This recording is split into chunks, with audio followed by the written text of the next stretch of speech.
I've been a park ranger for 6 years, and in that time I've seen a lot of strange things. Nature has its way of surprising you, even after you think you've got it all figured out. But nothing compares to what happened in the backwoods of Pine Valley. That place still gives me nightmares, and I've never been able to make sense of it. It was late October, and the park was quiet as we transitioned into the off-season.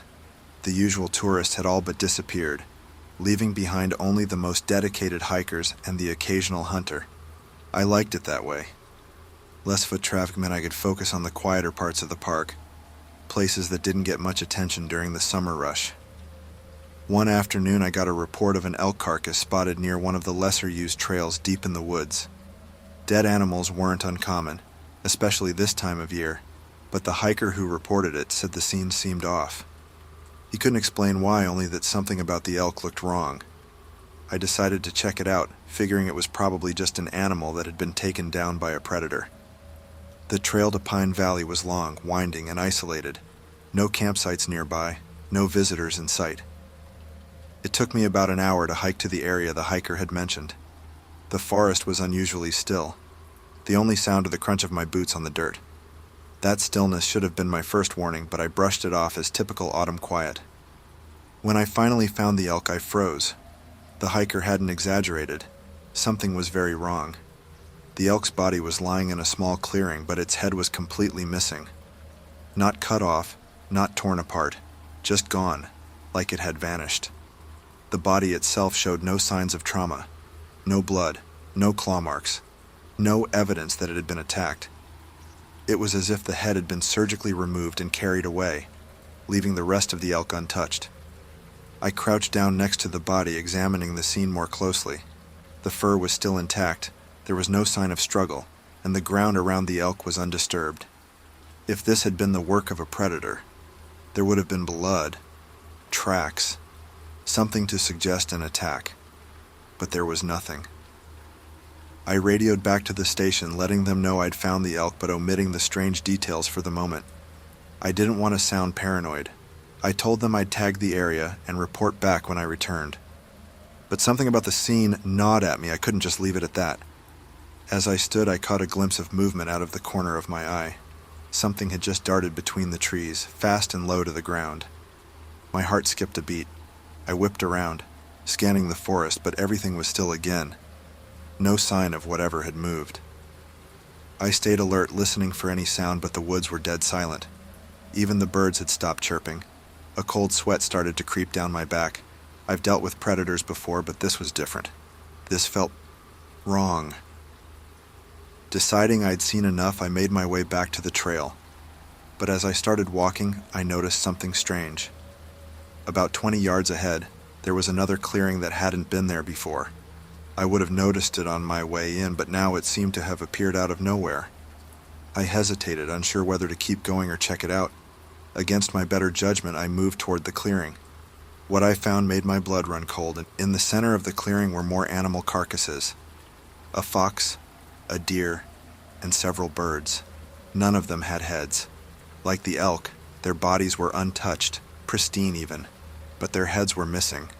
And again, no blood, no signs of a struggle, just emptiness.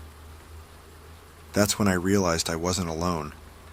From the tree line, I heard a faint rustling, like something was moving just out of sight. My hand went instinctively to the radio, but I hesitated. Whoever, or whatever, was out there, I wasn't sure I wanted to draw attention to myself. The rustling grew louder, closer. I backed away slowly, trying to keep calm, but every instinct told me to run. As I neared the edge of the clearing, I caught sight of something in the brush. It wasn't an animal, and it wasn't human, at least not entirely. Its form was shadowy, low to the ground, but as it moved, I saw glimpses of its body. A pale, hairless thing, long and thin, crawling on all fours. And then it stopped, turning its head toward me. I couldn't see its face, but I knew it was watching. That was enough for me, and I turned and bolted, my feet pounding against the earth as I sprinted back toward the trail. My breath came in short bursts, the forest closing in around me as I ran. I didn't stop until I reached the main path, my heart hammering in my chest. I never told anyone about what I saw that day. I filed the report about the elk, left out the details, and did my best to forget about it. But every so often, when I'm alone in the woods, I feel like I'm being watched. I haven't gone back to Pine Valley since, but it doesn't matter. Whatever I saw that day, whatever took those animals' heads, it's still out there, and I don't think it's done. It was a humid summer afternoon when the call came in about a missing camper. A young man, James, had ventured out alone into the backcountry, planning to spend 3 nights out in the wilderness. His friends said it wasn't unusual for him to disappear for a few days on solo trips, but when he didn't return after 4 days with no word, they grew concerned. I was assigned to lead the search. I'd patrolled this park for years, and while hikers and campers occasionally got lost, they usually turned up pretty quickly. I figured James had wandered off the trail, maybe sprained an ankle, and was waiting for help. We set out just after sunrise. I had 2 other rangers with me, and we followed the route James had registered with the park office. The terrain was rough, dense forest, steep hills, and heavy brush, but it was nothing we couldn't handle. As we hiked deeper into the woods, the air grew thick, and the silence was oppressive. There were no birds, no rustling leaves, nothing but the crunch of our boots on the dirt. After a few hours, we found James's campsite. At first glance, everything seemed normal. His tent was pitched, his backpack leaned up against a nearby tree, and there was a ring of rocks where a fire had clearly been burning at some point. But the closer we looked, the more wrong it felt. The fire pit had been cold for at least a day or 2, but there were no food wrappers, no sign that James had eaten anything recently. His gear was all there. His water bottles, sleeping bag, even his compass. But there was no sign of James. It was like he had simply walked away from the campsite and never returned. I radioed in to report the situation, and we began searching the immediate area, spreading out in a grid to look for any sign of him. That's when one of the rangers, Chris, called me over. "You need to see this," he said, his voice low. I followed him about 50 yards from the campsite, where the ground sloped down into a small ravine. There, partially hidden under the brush, was a tattered journal. It looked old, the leather cover cracked and worn. I picked it up carefully, flipping it open to the last page. It wasn't James's journal. The handwriting was shaky, almost frantic, and the entries were dated decades ago. The words scrawled across the pages were disjointed, talking about strange noises, shadows moving through the trees, and a sense of being watched. The last entry read, "It's here. I can hear it in the dark. I'm not alone." I looked up at Chris, who was staring into the woods with a wary expression.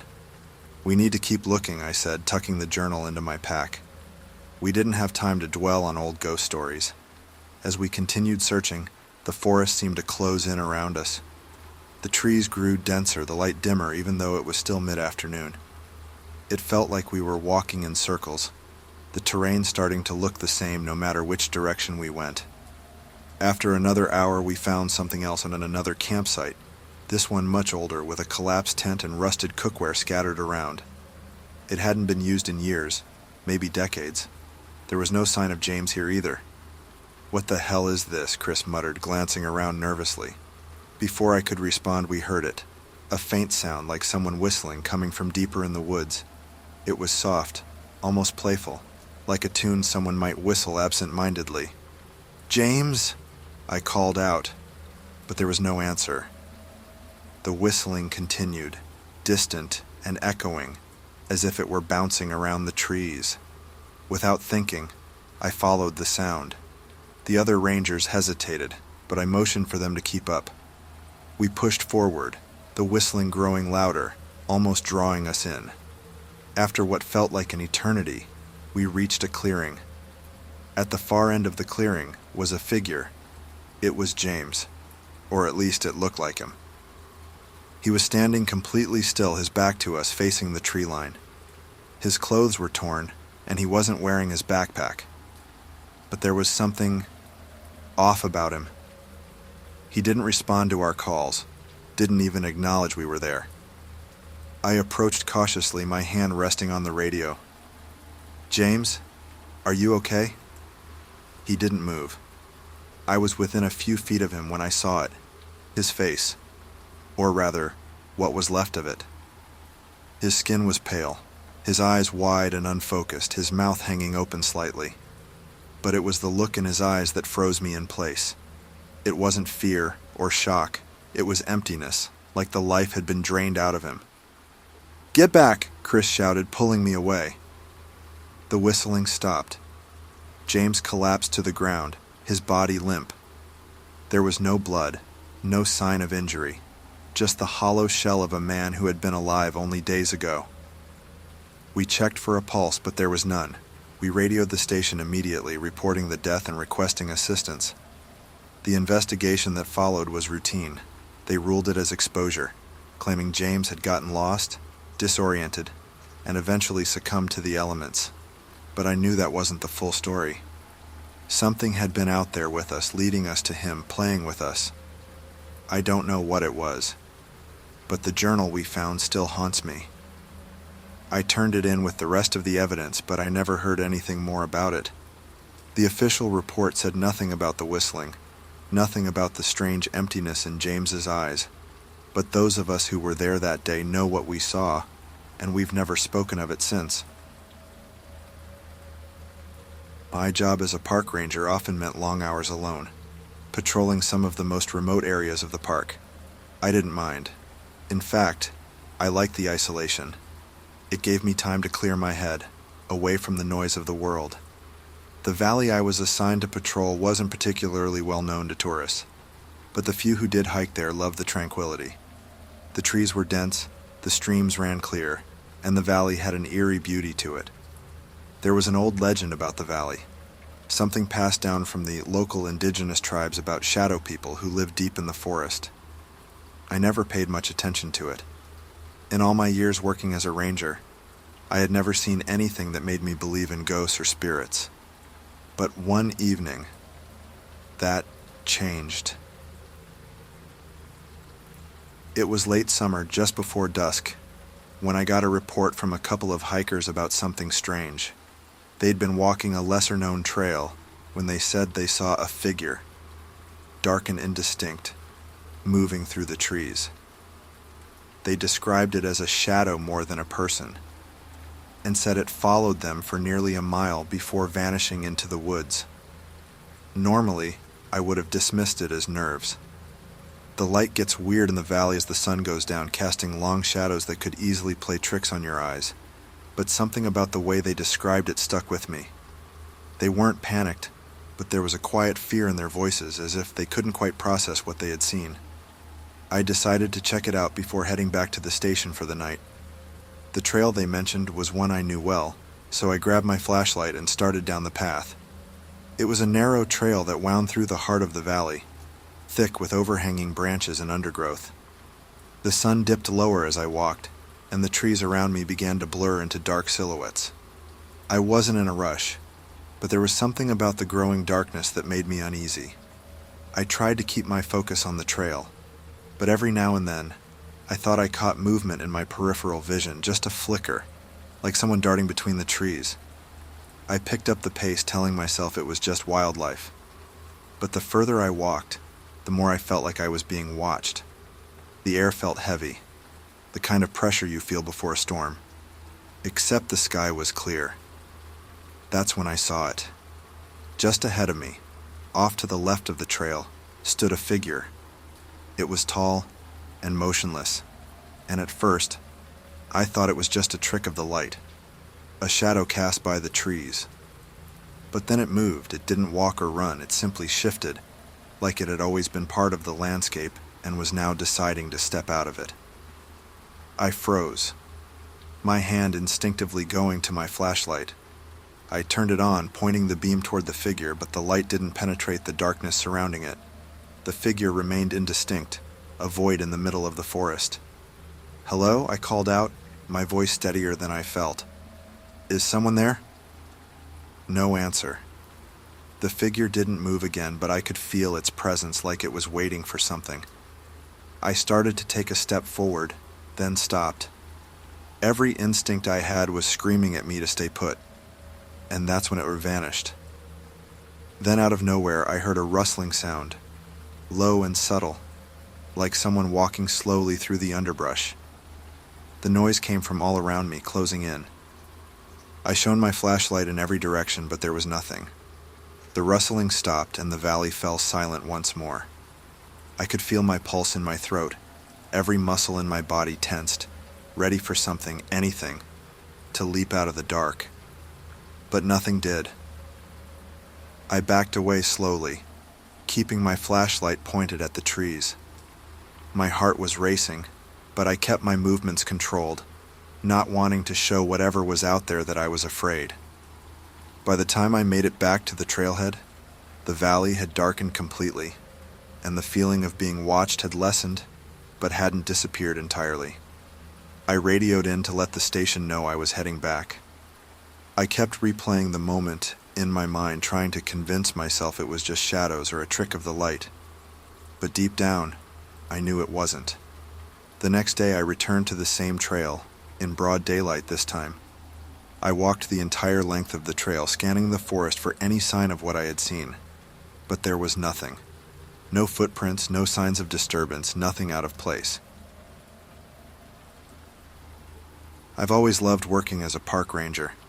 The long days, the solitude, the way the park changes through the seasons. It was the best job I could have asked for. My assigned region was an area called Wolf Canyon, a sprawling stretch of land known for its towering cliffs and deep valleys. It was remote, hard to reach, and almost always quiet, which suited me just fine. Wolf Canyon had a reputation, though. Hikers who ventured too deep into the valley sometimes reported hearing strange noises. Voices, footsteps, and more frequently a woman screaming. Most of us wrote it off as superstition or the wind howling through the cliffs. The area had odd acoustics, so it made sense that sounds might get distorted. One early spring afternoon, I was scheduled for a routine patrol through the canyon. It had rained heavily the week before, and I needed to check for any trail erosion or fallen trees. The air was cool, the ground still damp from the rain, and I could hear the distant rush of the river at the base of the canyon. I was about an hour into my hike when I noticed the first sign that something was wrong. There was a shoe, just a single mud-caked hiking boot, lying near the edge of the trail. It was half buried in the dirt, as if it had been there for a while. That wasn't entirely unusual. Sometimes hikers lost things, and the weather would push them around. But something about this felt different. The boot wasn't worn down like you'd expect after weeks or months of exposure. It looked relatively new, and the laces were tied neatly, like someone had just stepped out of it. I picked it up, turned it over in my hands, and looked around. No one was in sight. I tried radioing the station, but the canyon's walls interfered with the signal, so I made a note to file a report later and continued on the trail. Not even 20 minutes later, I heard it. A sharp, high-pitched scream echoing through the canyon. It was unmistakable. I froze, the sound reverberating off the cliffs, bouncing around in the quiet air. My heart pounded in my chest. The scream had come from somewhere ahead, deeper in the valley. The first thing that crossed my mind was that someone had fallen or was injured. Despite the stories, I wasn't one to believe in supernatural stuff. So I picked up my pace and started heading in the direction of the scream, mentally preparing myself for what could be a bad rescue. The trail wound down toward the river, and the closer I got, the heavier the air seemed to become. Everything felt still. No birds, no rustling leaves, just silence, except for the occasional gurgle of the river. As I rounded a bend, I caught sight of something out of the corner of my eye. It was another shoe. A second hiking boot, different from the one I'd found earlier, lying in the middle of the path. Next to it was a small backpack, half open, with a few items spilling out. A water bottle, an old map, and what looked like a rolled-up jacket. Whoever had left these things behind had been in a hurry. My gut twisted, and I tried calling out. "Hello? Is anyone there?" No response. Just my voice, bouncing back at me from the canyon walls. I continued down the trail, slower this time, more cautious. The sun was starting to dip behind the cliffs, casting long shadows over the path, and my nerves were on edge. I was nearing the river when I heard the scream again, this time much closer. It was louder, more desperate, and worse, it seemed to be coming from the direction of the water. I sprinted toward the sound, breaking through a line of trees that opened up to the riverbank. But when I got there, I stopped dead in my tracks. There was no one there. Just the river, calm and steady, flowing over the rocks. No sign of a person, no disturbance in the water, nothing. The scream had been so close, almost like it was right in front of me, but there was no one in sight. I stood there, catching my breath, scanning the area for any clue. And that's when I saw it. On the far side of the river, just barely visible through the trees, was a figure. A woman standing still, her back to me, dressed in an old tattered coat. "Ma'am!" I called out, trying to be heard over the sound of the river. "Are you all right?" She didn't move, didn't turn, just stood there facing the trees as if she hadn't heard me. I was about to cross the river to get to her when I saw something that made my blood run cold. The woman. She wasn't standing on the ground. She was hovering, her feet a few inches above the rocks, perfectly still like a statue. I took a step back, heart racing, my mind scrambling to make sense of what I was seeing. Then, without warning, the figure flickered, like a light bulb about to go out, and vanished. The scream echoed through the canyon again, but this time, it was behind me. I turned, terrified of what I might see, but there was nothing, just the empty trail and the darkening trees. I didn't stick around to find out what would happen next. I booked it out of there, sprinting up the trail as fast as my legs could carry me, not stopping until I reached the parking area. I drove back to the station, my hands shaking on the wheel, my mind replaying the events over and over. I didn't report it. Not officially, anyway. I told my supervisor I had heard a scream but found no one. I left out the part about the figure by the river. I wasn't sure what I had seen, and frankly, I didn't want to talk about it. I've been back to Wolf Canyon since then, but I stay far away from the river. Whatever or whoever I saw that day, I don't think they wanted to be found. I had been a park ranger at High Point National Park for almost 5 years. Most of my duties were routine, patrolling trails, assisting lost hikers, and keeping an eye on the rugged areas of the park. One such place was Raven's Ridge, a steep, heavily wooded hill with a stunning view of the river. Few people visited because of the challenging hike, and to be honest, I wasn't fond of it myself. Local legends surrounded Raven's Ridge, tales of strange figures appearing at dusk and lights flickering on the hill, even though there were no homes or campsites nearby. Despite having heard these stories, I never paid them much attention. Still, the ridge had a way of making you feel watched, even on the clearest day. One late afternoon, I got a call from a hiker who had reached the ridge and felt uneasy. He didn't say much, just that he thought someone was watching him. It wasn't the first time I'd heard this, so I grabbed my gear and set out, figuring it was just nerves getting the better of him. The hike up felt as familiar as always, the trees thickening as I climbed higher. The sun was low, casting long shadows that stretched across the trail. I tried to shake off the sense of unease, blaming it on the stories that clung to this place. When I arrived at the ridge, the hiker was gone. I radioed in, but there was no response. It crossed my mind that maybe he had left after calling. I made a mental note to follow up when I got back, but for now I took a moment to enjoy the view. Layers of hills rolling into the distance, the river sparkling below. Then I noticed movement in the trees on the far side of the ridge. At first I thought it was just the light playing tricks, but then I saw it again. A figure stood just inside the tree line, far enough that I couldn't make out any details, but they were definitely watching me. "Hey," I called out, thinking it might be the hiker. No response. I stepped closer, but as I did, the figure retreated into the woods, vanishing into the shadows. A chill crept up my spine, and for a moment, I considered heading back down the trail. But something stopped me. Curiosity, maybe, or a need to prove that it was nothing. I moved toward the spot where I had seen the figure, pushing through the brush. As I got closer, I began to hear something. A low, indistinct murmur. It was soft at first, but it grew louder the closer I got, like voices whispering just beyond the trees. The sound was unnerving, but I pressed on, eventually stepping into a small clearing.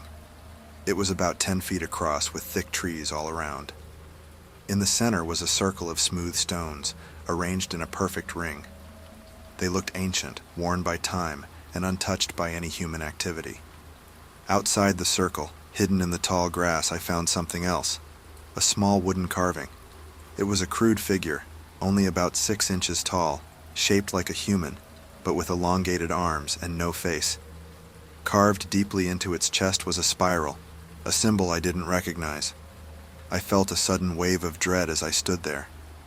The air seemed to thicken, the whispering gone now, replaced by a heavy silence. I couldn't shake the feeling that I was being watched, though no one was in sight. It wasn't just the clearing or the figure that unnerved me. It was the sense that I had intruded on something I wasn't meant to see. I left the clearing quickly, trying not to appear panicked as I made my way back down the trail. The feeling of being watched never left, though, and every time I glanced over my shoulder, the forest was still. When I returned to the station, I reported what I had seen, leaving out the part about the voices and the carving. My supervisor didn't seem overly concerned. "Raven's Ridge gets in your head," he said with a shrug. "You're not the first to see something weird up there." But I knew what I'd seen, and more importantly, I knew what I had felt. I haven't been back to Raven's Ridge since. Whoever or whatever was watching me that day, I have no desire to encounter it again.